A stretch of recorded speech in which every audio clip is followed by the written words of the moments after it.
Hello everyone, welcome to specialist officer YouTube channel of Adda 24/7। आप सबका बहुत बहुत स्वागत है and happy new year to all of you.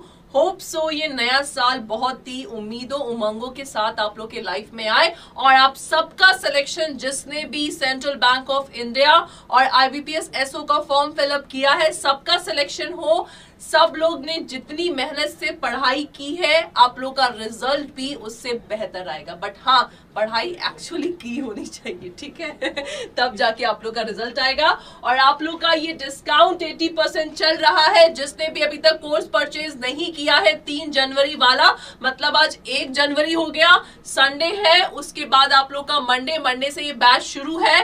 Timing आप लोग का गिवन है 3। अगर मैं सेंट्रल बैंक ऑफ इंडिया की बात करूं, जिसने भी उसका फॉर्म फिलअप किया है, तो आप लोग का जो कंप्यूटर लैंग्वेज का क्लास है 10 से 11 सुबह टाइमिंग है और लॉ का क्लास आप लोग का 1 से 2:30 बजे तक है। तो आप लोग उसमें ज्वाइन प्लीज करिएगा।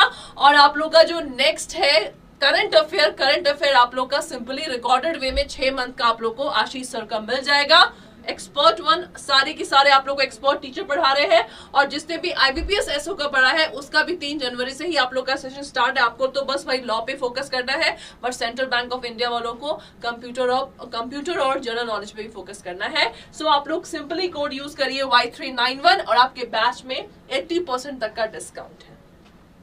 हम लोग क्या कर रहे थे, हम लोग सिंपली अपने बैच में इंपॉर्टेंट कंटेंट्स को पढ़ रहे थे। तो इंपॉर्टेंट कंटेंट्स में हम लोगों ने कॉन्ट्रैक्ट को पूरा फिनिश कर लिया है, ठीक है। और इंपॉर्टेंट एक्ट में आज हम क्या पढ़ने जा रहे हैं आप देख सकते हैं, ये आपका थंबनेल है, ठीक है। थंबनेल के अंतर्गत आप लोग सर्च कर सकते हैं। अभी मैं लास्ट में बताऊंगी भी कैसे परचेज करना है। जो भी इस सेशन में नए हैं, न्यू है, आप लोग प्लीज इस चैनल को लाइक और सब्सक्राइब करना मत भूलिएगा। आप लोग के अपकमिंग जितने भी आप लोग के फ्यूचर में इस ईयर में किसी भी बैंक का लॉ ऑफिसर का पेपर आएगा तो अडा 24/7 की तरफ से आप लोग को फ्रेश बैच मिलेगा, जिसमें कि आप लोग को उसी के अकॉर्डिंग आप लोग की क्लासेस चलेंगी।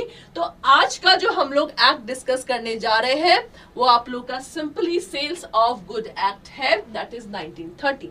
तो इस एक्ट को समझने से पहले एक स्टोरी जान लीजिए कि ये एक्ट हम लोगों का कैसे बना। ये एक्ट में सिंपली जैसे अगर मैं बात करूं सेल्स ऑफ गुड एक्ट में, तो पहले जो आप लोग का इंडियन कॉन्ट्रैक्ट एक्ट था 1872, तो ये पहले एक्ट इसी का पार्ट था। किसका? कॉन्ट्रैक्ट एक्ट का पार्ट था। लेकिन जैसे जैसे हम लोग का डेवलपमेंट हुआ सोसाइटी में, तो सेल्स ऑफ गुड एक्ट क्या हो गया, कॉन्ट्रैक्ट एक्ट से हट गया। तो जो आप लोग का चैप्टर 7 था कॉन्ट्रैक्ट एक्ट का, चैप्टर 7 जो कि सेक्शन आप लोग का 76 से लेकर 123 तक क्या था, ये पोर्शन आप लोग के कॉन्ट्रैक्ट से रिमूव्ड हो गया और रिमूव्ड होके हम लोग का नया एक्ट ही बन गया। लेकिन कॉन्ट्रैक्ट में ना इन सेक्शंस में छेड़छाड़ नहीं किया गया, इसको ही बस क्या कर दिया गया, रिमूव कर दिया गया और आप लोग का नया एक्ट बनाया गया, that is sales of good act. कब का बना है? 1930 का बना है, मतलब हम लोग का जब देश आजाद भी नहीं हुआ था तब का आप लोग का एक्ट बना है। और कॉन्ट्रैक्ट तो और भी पुराना है, 1872 का आप लोग का एक्ट है। सो इसमें आप लोग का बेसिकली क्या है, सेल्स ऑफ गुड एक्ट्स में ये एक्ट किसको डील करता है, गुड्स को डील करता है। देखिए एक अंदर ना रिजोल्यूशन लीजिए कि मुझे इस बार अपने एग्जाम पे फोकस करके एग्जाम क्लियर करना है। कितना साल, हाँ देखो किसी भी चीज को मान लीजिए जो IBPS SO का, सेंट्रल बैंक ऑफ इंडिया का, देखिए बहुत ही अच्छे पोस्ट होते हैं। लॉ ऑफिसर है भाई, लॉ ऑफिसर में अच्छा खासा इंक्रीमेंट के वे में भी आप लोग पढ़ाई कर सकते हैं, इसमें इन्वॉल्व हो सकते हैं, मतलब लाइफ सेट है। कोरोना आप देख ही रहे हैं, कभी बढ़ता है कभी घटता है, लाइफ का कोई पता नहीं। तो क्यों ना हम लोग इस प्राइवेट के चक्कर में छोड़ के हम लोग फोकस करें किस पे, अपने करियर को सेट करने में। एक बार इसमें इन्वॉल्वमेंट हो जाएगी तो बचा है फिर कुछ भी आए डजंट मैटर, एटलीस्ट आप लोग का लाइफ तो स्टेबल रहेगा। तो ये जो सब जॉब है एज अ लॉ ऑफिसर का बहुत ही अच्छा है। इसको ना एक लास्ट अपॉर्चुनिटी की तरह एग्जाम को दीजिए कि भाई इसके बाद मेरे पास कोई अपॉर्चुनिटी नहीं बनेगा। बिकॉज जितने भी देखो जो भी आप लोग का सिलेबस ये 3 जनवरी से शुरू होने जा रहा है, ये सिलेबस आप लोग का हर एक लॉ ऑफिसर के एग्जाम में आएगा। सेंट्रल बैंक ऑफ इंडिया में स्केल 2 है जिसमें 3 साल का प्रैक्टिस मांगा है और IBPS में सिर्फ आप लोग को एनरोलमेंट चाहिए। तो दोनों में ज्यादा बेसिक डिफरेंस नहीं है। तो देखो जब सेम प्रोफेशनल नॉलेज पूछा गया तो प्रोफेशनल नॉलेज का मतलब भाई आप लोगों ने जितना भी एलएलबी में पढ़ा है सब आप लोग के आएगा। तो इसमें देखिए आप लोग का सेल्स ऑफ गुड एक्ट में बेसिकली क्या है, in the sales of good act 1930 का जो एक्ट है आप लोग का, सिंपली हमें गुड्स से रिलेटेड एक्ट्स को पढ़ना है। गुड्स आप लोग का क्या है इसको आप लोग सिंपली देख सकते हैं। गुड्स क्या है इसको अभी हम लोग इसके डेफिनेशन में पढ़ेंगे। तो देख लीजिए जो सेक्शन 2 पहले देखो गुड्स क्या होता है, जो आप लोग का सेल्स ऑफ गुड है ना, इसको ध्यान रखिएगा, मूवेबल आइटम को डील करता है। किसको? मूवेबल आइटम को जनरली आप लोग का ये डील करता है। मूवेबल में भाई ऐसा चीज जो एक स्थान से दूसरे स्थान तक आप लोग का ट्रांसफर हो सके उसको कहता है दिस वन। ओके, अब देखिए, अब देखो मैं क्या बोलती हूँ, किसी भी एक्ट में आप लोग को एक इंपॉर्टेंट क्या करना है, सेक्शंस को भी हाईलाइट करना होता है। सेक्शंस जो कि बहुत इंपॉर्टेंट होते हैं। देखो इतने सारे आप लोग को, देखो अगर आप लोगों ने अपना सिलेबस को देखा होगा तो आप लोग आई थिंक सारा प्रोफेशनल जो भी आप लोगों ने एलएलबी में पढ़ा है सब कुछ आप लोग का इसमें इन्वॉल्व है। लेकिन सब कुछ में अब आप लोग का ये एलएलबी सेमेस्टर नहीं है जिसमें आप लोग को सारे सेक्शंस पे फोकस करना है। अब आप लोग को सिर्फ उन सेक्शंस पे फोकस करना है जिसका कहीं ना कहीं लिंक आप लोग के बैंकिंग सेक्टर में इन्वॉल्व है। तो सेल्स ऑफ गुड एक्ट में आप लोग का सिंपली पहले सेक्शन 2 को याद करिए। सेक्शन 2 आप लोग का क्या कहता है, a contract of sale is a generic term refers to both sale and agreement to sale and is categorised by, पहले इसको समझेंगे, इस सेल का मतलब क्या है और एग्रीमेंट टू सेल का मतलब क्या है, दोनों ही आप लोग के अलग अलग वर्ड है। तो सेक्शन 2 आप लोग का जो कॉन्ट्रैक्ट ऑफ सेल का ये जो डेफिनेशन डिफाइन करता है, बोलता है कि आप लोग का जो कॉन्ट्रैक्ट ऑफ सेल है आप लोगों का प्रेजेंट भी हो सकता है और आप लोगों का फ्यूचर भी हो सकता है। क्या बोला मैंने, प्रेजेंट भी हो सकता है फ्यूचर भी हो सकता है आप लोग का। तो ये आप लोग का बेसिक चीज है कि जब हम सेल्स ऑफ गुड एक्ट में पढ़ेंगे तो सेल एग्रीमेंट टू सेल, अब जैसे मैं आपको डिटेल में जब पढ़ाऊंगी तो दोनों का हम लोग डिफरेंस भी देख लेंगे कि दोनों में आप लोगों का क्या डिफरेंस है। ठीक है, उसके बाद an offer to buy goods for a price. अब मतलब देखो जो हम सेल कर रहे हैं प्राइस का इन्वॉल्वमेंट बहुत जरूरी है। अगर मैं किसी को फ्री में सामान देती हूँ तब तो ये क्या कहलाएगा, तब तो ये गिफ्ट कहलाएगा। लेकिन आप लोग के कॉन्ट्रैक्ट ऑफ सेल में क्या है, प्राइस के अंतर्गत जैसे मैं अपना ये ओनरशिप किसी और को दे रही हूँ उसके बदले मुझे पैसा मिल रहा है, दैट इज कॉल्ड सेल। तो आप लोग डेफिनेशन को देख सकते हैं कि इसमें आप लोग का sale and agreement to cell मतलब फ्यूचर गुड्स का हम सेल कर रहे हैं तो दोनों चीज इन्वॉल्व है। So an offer to buy goods for a price और an offer sell goods for the price and acceptance of the offer, this is also important. Acceptance of the offer होना चाहिए। ठीक है, उसके बाद an offer to buy for the price मतलब price का भी इन्वॉल्वमेंट होना चाहिए। So this is the basic definition of the contract of sale. इसको ध्यान से देख लीजिए, जितने भी मैंने आप लोग को हाईलाइटेड वर्ड इसमें इंपॉर्टेंट लिखा है, this is all are important. Done. Next, अब इंपॉर्टेंट टर्म्स देखिए जो हम लोगों ने डेफिनेशन देखा, डेफिनेशंस में से ही निकाल के हम लोग डिफरेंट टर्म्स लेके आए हैं।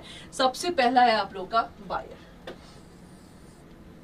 बायर किसे कहते हैं, बायर सिंपली आप लोग का सबसे पहले सेक्शन 2 क्लॉज 1 है। तो बायर क्या होता है, the person who either purchases or agree to purchase certain products, the buyer appears as one of the parties in the contract of sale। बिल्कुल भाई, सेलर कब सेल करेगा, जब उसके पास अपोजिट पार्टी रहेगा। तो अपोजिट पार्टी मतलब जिसको की सामान लेना है तो उसको हम बायर बोलेंगे, सेलर मतलब जिसको सामान देना है। तो बायर का डेफिनेशन इस सेक्शन को याद करिए, सेलर का सेक्शन 2 क्लॉज 13 याद करिए। तो एटलीस्ट ये सब सेक्शंस तो आप लोग याद करिए। एक बार में आप लोग को सेक्शंस नहीं याद होगा जब तक कि आप लोग सिंपली उसको रिवीजन नहीं करेंगे। ठीक है, रिवीजन एक होता है ना कहावत, practice make a man perfect. So if you will not practice to learn the section you can not learn the sections. जैसे कोई भी गाना गाते हैं, गुनगुनाते हैं, सिंड्रेला याद हो गया ना, क्यों, क्योंकि हमने बार बार गाने को देखा। कोई सा भी डांस स्टेप बार बार करते तो हमें डांस स्टेप याद हो जाता है। ठीक है, जैसे कौन सा, हाँ सिंड्रेला का ही जो आप लोग का डांस स्टेप फेमस हुआ है। इसी तरह सेक्शंस भी कोई घुट्टी नहीं है कि आप लोग उसको घोटेंगे और आप लोग को याद हो गया, इसको भी बार बार रिविजन करना है, तब जाके आप लोग का ये कंप्लीट होगा। तो सेल में हमने देखा, अब सेलर क्या है, the person who either sell and agree to cell, मतलब प्रेजेंट की बात कर रहा है और ये आप लोगों का फ्यूचर की बात कर रहा है, certain products and seller appears as one of the parties in the contract of sale. ठीक है, this is the important term. Now goods क्या है, हम लोग सेल्स ऑफ गुड में क्या डील करते हैं, गुड्स को डील करते हैं हम लोग। So goods are any merchandise और पोजेशन। सेक्शन 2 क्लॉज 7 क्या है, it is a movable property, मतलब गुड्स मैंने क्या बोला था, मूवेबल प्रॉपर्टी होना चाहिए, नॉट इमूवेबल, क्योंकि अगर मैं इमूवेबल की बात करूं तो किससे डील करता है आप लोग का, ये आप लोग का ट्रांसफर ऑफ प्रॉपर्टी से डील करता है, इमूवेबल प्रॉपर्टी। सो मूवेबल प्रॉपर्टी एक्सेप्ट, अब देखो ये आप लोग के क्वेश्चन में आ सकता है कि गुड्स में आप लोग का मनी इन्वॉल्व नहीं रहता है और एक्शनेबल क्लेम आप लोग का इन्वॉल्व नहीं रहता है, इसको ध्यान से देखिए। क्या बोला मैंने, आप लोग के गुड्स में मनी इन्वॉल्व नहीं रहता है और एक्शनेबल क्लेम नहीं, ये आप लोग के क्वेश्चन में आता है। ठीक है, तो इसीलिए देखो 60 क्वेश्चन है दोनों में, सेंट्रल बैंक ऑफ इंडिया में भी और इसमें भी आप लोग के 60 क्वेश्चन है। तो कोशिश करिए कि भाई आप लोग ना ला सकते हैं। सबसे पहले तो ना अपने माइंड में पॉजिटिव थिंकिंग अपने माइंड में सेट कर लीजिए कि मेरा एग्जाम क्लियर होगा, मत डरिए। 40 सीट है, 50 सीट है, 20 सीट है, डजंट मैटर।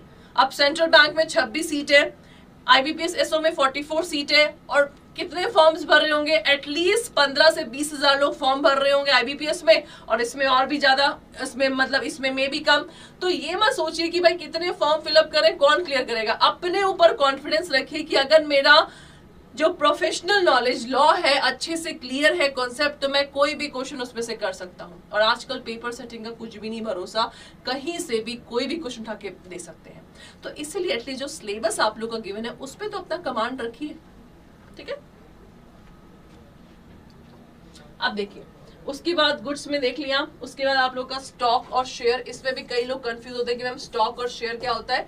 ये भी आप लोग का मूवेबल चीज ही होता है। ठीक है, जैसे मान लो किसी भी कंपनी का मैंने शेयर खरीदा, स्टॉक खरीदा, तो ये चीज क्या है कि मैं कोई उसका सिंपली, जैसे ये आप लोग का कंपनी है, कंपनी में इतना मैंने इस कंपनी का शेयर खरीदा है, तो इसका डॉक्यूमेंट मेरे पास रहेगा, तो उसको मैं किसी को दे सकती हूँ, सेल कर सकती हूँ। मान लो मुझे लोन लेना है, तो मैंने लोन लेना है बैंक से, तो मैंने क्या किया, जो शेयर का पेपर था वो मैंने उसको दे दिया, that is also called this one. Okay, now growing crops, grass, standing timber, this is also called goods, and the things that are attached to land but are agreed to be severed for the sale, मतलब जो चीज land में attach रहता है लेकिन अगर हमने उसको वहां से हटा दिया, काट के, जैसे पेड़ है, पेड़ इज इमूवेबल, अगर काट देंगे तो क्या हो जाएगा, वो मूवेबल हो जाएगा। ठीक है, देखिए एग्जाम्पल क्या दिया है इसका, if a resort is offering complimentary food along with the lodging and customer do not want to take food, the rebate on food is not applicable as the food was not the part of sale। बिल्कुल सही, exactly. ठीक है, तो ये आप लोगों का क्या है, गुड्स का। उसके बाद टाइप्स ऑफ गुड में ये भी आप लोग का सबसे पहले देख लीजिए स्लाइड में क्या आप लोग के गिवन है। उसके बाद हम लोग आगे पढ़ते हैं एग्जिस्टिंग गुड्स के। देखो टाइप्स, देखो ये आप लोग के वन वर्ड में आते हैं क्वेश्चंस में।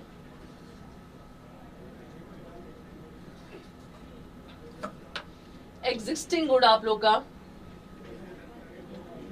3 चीज में डिवाइड है। एग्जिस्टिंग मतलब present one,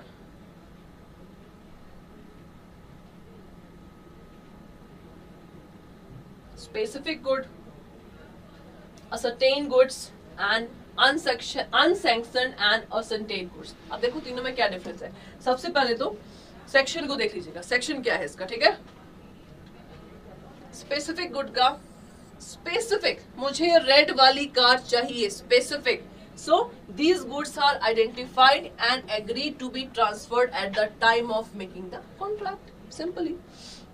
ascertain goods, these types of goods are identified by judicial interpretation। क्या है, these goods are identified by judicial interpretation and not by law। Any goods where whole or part of the goods identified marked for the sale at the time contract come to this E-mark। Ascertain का simply मतलब है this which is identified by the judicial interpretation. Judicial interpretation का मतलब क्या होता है? Interpret मतलब उसको अपने लैंग्वेज में समझना, जो जैसे मान लीजिए लेजिस्लेचर ने जो लॉ बनाया है उसको उसी के लैंग्वेज में समझना, दैट इज कॉल्ड जुडिशियल, एक तरह से एक्सप्लेनेशन। तो असर्टेन गुड्स का सिंपली यही मतलब है, ठीक है, कि हम लोग को जैसे कोई भी goods that is earmarked, which is marked for the sale, which is identified, that is called ascertained goods, ठीक है। और unsanctioned और uncertain means which is not specifically defined for sale at the time of contract. Example देखिए, जैसे एक के पास 1000 kg क्या है, वीट है बोरी का, जिसमें से 500 kg एग्री हुआ सोल्ड होने का, तो इसको बोल सकते हैं दैट इज कॉल्ड अनअसर्टेन। तो हमने 1000 बोरी में से फिक्स थोड़ा किया कि हमें यही 1000 बोरी चाहिए, यही 500 बोरी चाहिए, तो मतलब 500 जितना निकलेगा that is called uncertain goods. Simple, देख लीजिए एग्जांपल। स्पेसिफिक मतलब रेड, मुझे व्हाइट हॉर्स ही चाहिए, that is called specific. Specific को आप चाहे तो ये भी बोल सकते हैं, दिस वन आल्सो, ओके।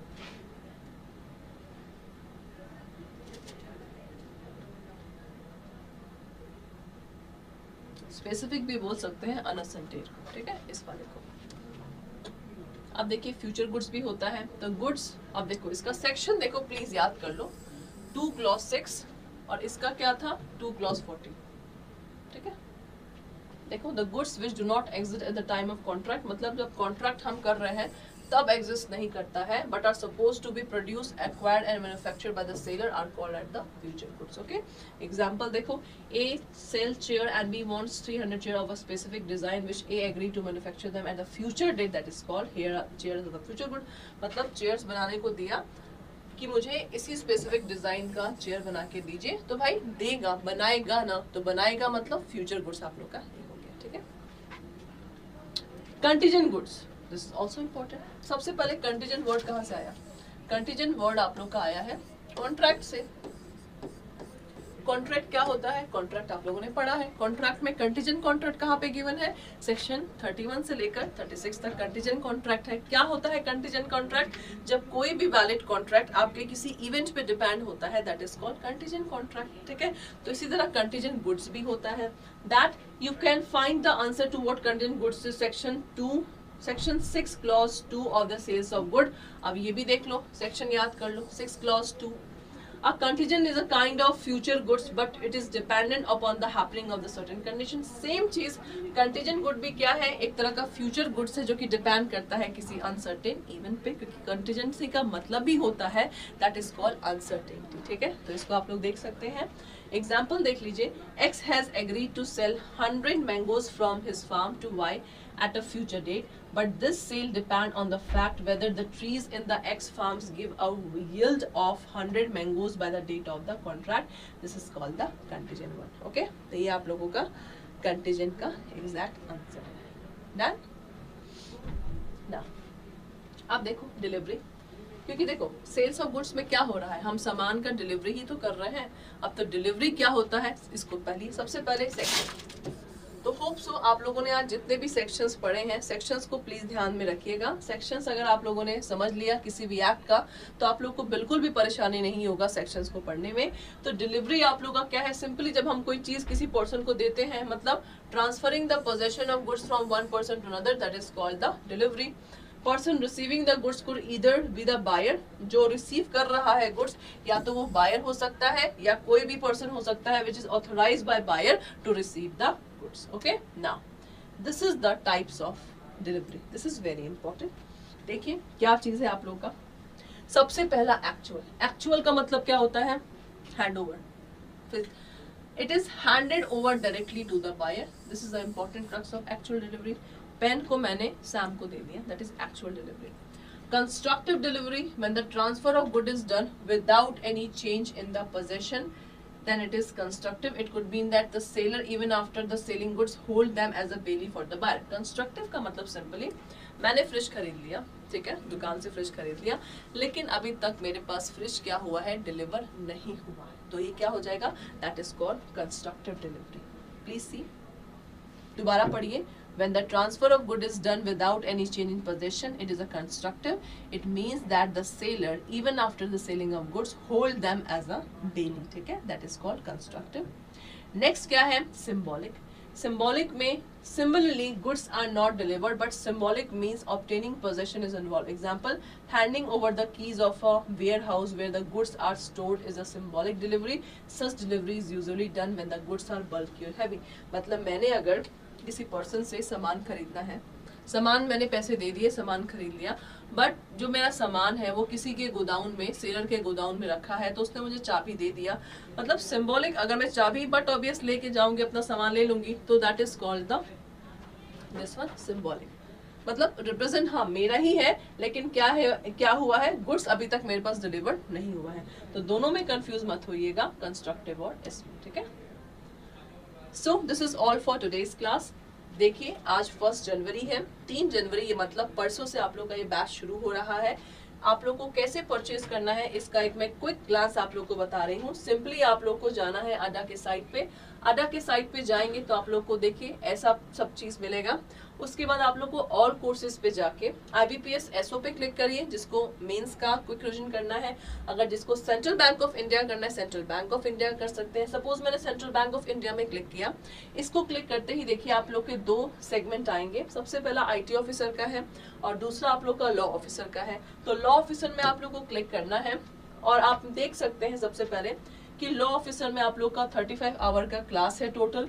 उसमें आप लोग का कब से बैच स्टार्ट है, 3 जनवरी से आप लोग का बैच शुरू है. कंप्यूटर का आप लोग का 10 से 11 बजे का क्लास है. लॉ का 1 से 2.5 क्लास है. 5 दिन चलेगा, मतलब 2 हफ्ते का क्रैश कोर्स है. आप लोग को सारा कंटेंट मिल जाएगा, बहुत ही क्विक रिवीजन हो जाएगा आप लोग का, जो भी अभी तक नहीं पढ़े हैं. ठीक है, तो इसमें एडमिशन और देखो करंट अफेयर का क्लास आप लोग को आशीष सर का सिंपली जुलाई से दिसंबर, मतलब हाफ ईयरली, क्योंकि आप लोग के एग्जाम में हाफ ईयरली तक के ही करंट अफेयर आते हैं, तो ये आप लोग को पूरा रिकॉर्डेड वे में मिल जाएगा. तो इसको परचेज करने के लिए सिंपली व्यू ऑफर पे क्लिक करेंगे और कूपन कोड सिंपल अप्लाई करेंगे, दैट इज Y391. तो Y डाला मैंने 391, अप्लाई करते ही देखिए आप लोग का 2399.80 80% discount. For 1% more discount mobile app में इसको परचेज करिए. मोबाइल में अगर आप परचेज करते हैं उसमें कॉइन्स लिखा रहता है, कॉइन्स पे टिक मार्क करिए तो आप लोग का 1% और डिस्काउंट हो जाएगा. तो इस तरह आप लोग कोई भी कोर्स को परचेज कर सकते हैं. अगर मैं स्टडी प्लान का देखूं तो ये देखिए आप लोग का स्टडी प्लान है. ये आप लोग का लॉ, देखो मैंने कोशिश किया है कि सब आप लोग का कवर हो जाए. तो देख लीजिए ये आप लोग का यहाँ पे कंप्यूटर का है स्टडी प्लान, ये आप लोग का लॉ का है. First class introduction of general principle of contract, second class special principle of contract, third आप लोग का पार्टनरशिप और सोगा एक्ट है, देन TP-IT टॉट, मतलब देखो सारा चीज इसमें इन्वॉल्व है. कुछ आप लोग का एक्ट छूटा नहीं है, सब चीज मैंने इसमें कवर कर लिया है. ठीक है, इसमें कुछ बैंकिंग लॉज भी हैं जो आप लोग के एग्जामिनेशन पॉइंट ऑफ व्यू से इंपॉर्टेंट है, कुछ आप लोग के सारे लॉ के उसमें है. तो ये सारा चीज आप लोग देख सकते हैं. टारगेट है, न्यू ईयर है, आज सब सेलिब्रेशन किया हुआ है, बट अब प्लीज फोकस करिए अपने पढ़ाई पे. इस न्यू ईयर का जो एक रिजोल्यूशन लीजिए कि हाँ मुझे ये एग्जाम क्रैक करना है. अगर ये पॉजिटिव एटीट्यूड आप लोग के माइंड में रहेगा तो आप एग्जाम को और क्रैक कर देंगे. और अड्डा 24/7 आप लोग के साथ हमेशा है. चाहे फ्यूचर में कोई भी आप लोग का लॉ ऑफिसर का आप लोग का कोई भी अगर आता है नोटिफिकेशन, तो आप लोग को यहाँ से best to best study material और क्लासेस यहाँ पे प्रोवाइड होंगी. और भी सेगमेंट के, चाहे डिफेंस हो, UPSC हो, सब सेगमेंट का यहाँ बेस्ट टीचर अपना बेस्ट पार्ट देते हैं और काफी ज्यादा 90% रिजल्ट जाता है अड्डा 24/7 से. सो इसको आप लोग भूलना मत भूलिए. रेजोल्यूशन के साथ टारगेट करो कि 2022 है कुछ सिलेक्शन लेके जाऊंगा मैं अड्डा 24/7 की तरफ से.